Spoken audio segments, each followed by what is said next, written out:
Sa kagustuhan nga po mga idol ng Golden State Warriors na mapalakas ang kanilang lineup, maaari nga daw nilang i-offer si Andrew Wiggins para makuha si Kyle Kuzma. Yan naman ang ating unang storya na sasamahan ko na rin ng sinasabing secret weapon. Bakit tuloy-tuloy ang panalo ng Clippers at ang balitang in-offer na nga po ng Lakers ang dalawang guard para sa Atlanta Hawks. Kaya mga idol, tara! Halina't umpisahan na natin to.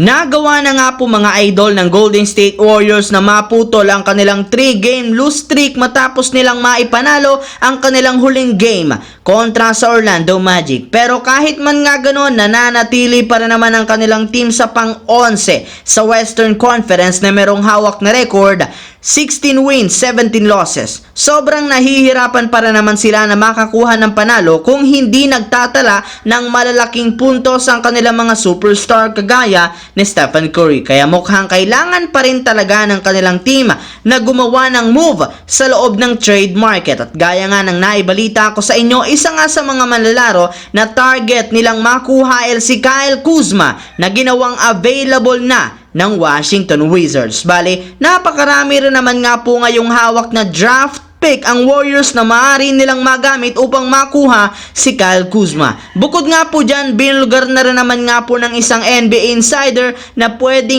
nga pong gamitin at i-offer ng kanilang team si Andrew Wiggins kapalit si Kuzma sa pamamagitan ng isang blockbuster trade. Samantala, pumunta naman tayo sa ating pangalawang pag-uusapan sa sinasabing secret weapon bakit tuloy-tuloy ang panalo ng Los Angeles Clippers. Kagaya nga po mga idol ng napag-usapan natin kahapon, ang Los Angeles Clippers na nga po ang number 1 team sa West sa pagtatala nila ng opensa ng 122.6 points sa kanilang nakalipas na laro ng nagdaang December, kung saan nagkaroon sila dito ng 11 wins, 2 losses. At ang maganda pa dyan, matapos nga po nilang masolusyonan ang kanilang problema at maging solido ang chemistry, hindi pa sila natatalo kapag kompleto ang kanilang lineup, especially kapag naglalaro si Kawhi Leonard. Pero hindi lang naman nga po si Kawhi Leonard o maging si James Harden ang rason ng kanilang pagkapanalo, bagkos nariyan rin naman ang kanilang secret weapon na si Russell Westbrook na naglalaro ngayon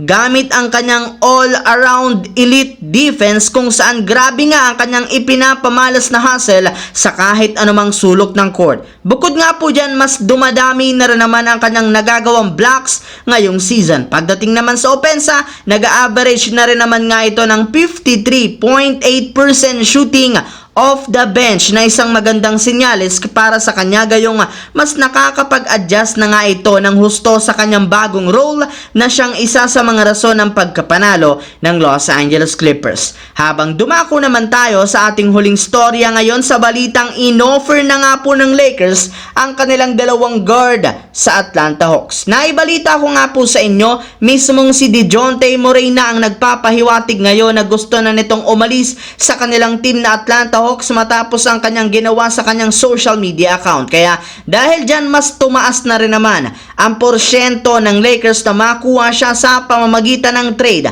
At kasabay niyan, hindi na rin naman nga po sila nag-atubili pa ang front office ng Lakers, especially si Rob Pelinka, gayong base nga sa ibinulgar na balita ng isang NBA insider, in-offer na nga po sa Atlanta Hawks ang kanilang dalawang guard na sina D'Angelo Russell at si Max Christie. Pero sa ngayon, hindi pa rin naman sumasagot ang Hawks at eto nga ang kasalukuyang hinihintay ngayon ng Lakers at ni Pelinka kung magkakaroon sila ng pag-asa kay DeJounte Murray. So yun lamang mga idol ang ating bagong video ngayon dito na ating pinag-usapan ngayon. Once again, this is your J-Zone TV. Huwag kalimutang mag-like at syempre mag-subscribe. Pindutin ang notification bell sa akin channel para lagi kayo maging updated sa mga nangyayari sa NBA. I-follow nyo na, bisitahin at i-like ang ating Facebook page, J-Zone TV. Maraming salamat mga idol.